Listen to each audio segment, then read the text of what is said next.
Salam kebahagiaan bagi saudari-saudaraku pencinta mutiara iman. Hari ini kita merayakan pesta Malaikat Agung yang dihormati dalam gereja, Santo Mikael, Santo Gabriel, dan Santo Rafael. Kutipan dari homili tentang Injil oleh Santo Gregorius Agung ini digunakan di kantor bacaan Romawi untuk pesta Malaikat Agung pada tanggal 29 September. Santo Gregorius Agung adalah salah satu bapak gereja awal dan dokter gereja yang paling terkemuka. Dikatakan, Anda harus menyadari bahwa kata malaikat lebih menunjukkan fungsi daripada sifat. Roh suci surga itu memang selalu roh. Mereka hanya bisa disebut malaikat ketika mereka menyampaikan suatu pesan.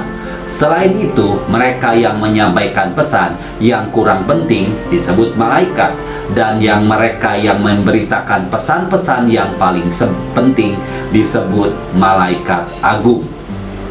Jadi, bukan hanya malaikat, tetapi malaikat Gabriel dikirim kepada perawan Maria. Sudah sepantasnya malaikat tertinggi harus datang untuk mengumumkan yang terbesar dari semua pesan. Beberapa malaikat diberi nama yang tepat untuk menunjukkan pelayanan yang mereka dapat lakukan. Di kota suci itu, di mana pengetahuan yang sempurna mengalir dari visi Tuhan yang Maha Kuasa, mereka yang tidak memiliki nama dapat dengan mudah dikenal. Tetapi nama-nama pribadi diberikan kepada beberapa orang bukan karena mereka tidak dapat dikenal tanpanya, melainkan untuk menunjukkan pelayanan mereka ketika mereka datang di antara kita. Jadi, Santo Mikael berarti siapa seperti Tuhan, Gabriel adalah kekuatan Tuhan, dan Rafael adalah pertolongan Tuhan. Kapanpun suatu tindakan dengan kekuatan yang luar biasa harus dilakukan oleh Santo Mikael, maka dikirimlahnya dia sehingga tindakan dan namanya dapat menjelaskan bahwa tidak ada yang dapat melakukan apa yang Tuhan lakukan dengan kekuatan superiornya. Begitu juga musuh kuno kita menginginkan kesombongannya menjadi sama seperti Tuhan dengan mengatakan, "Aku akan naik ke surga, aku akan meninggikan tahtaku di atas bintang-bintang di surga, aku akan menjadi seperti yang maha tinggi." Dia akan diizinkan untuk tetap berkuasa sampai akhir dunia ketika dia akan dihancurkan dalam hukuman terakhir.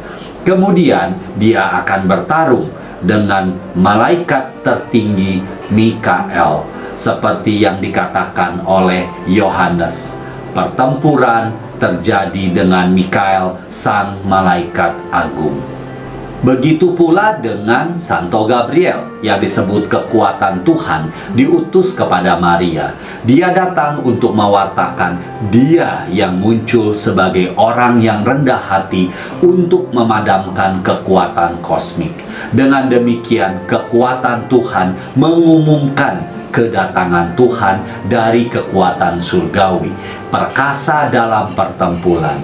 Rafael berarti seperti yang telah saya katakan, pertolongan Tuhan, karena ketika dia menyentuh mata Tobit untuk menyembuhkannya, dia membuang kegelapan kebutaannya. Jadi karena dia menyembuhkan, dia dengan tepat disebut obat Tuhan. Selamat merayakan pesta pelindung malaikat agung Mikael, Gabriel, dan Rafael. Tuhan Yesus memberkati. Salam sehat buat kita semuanya.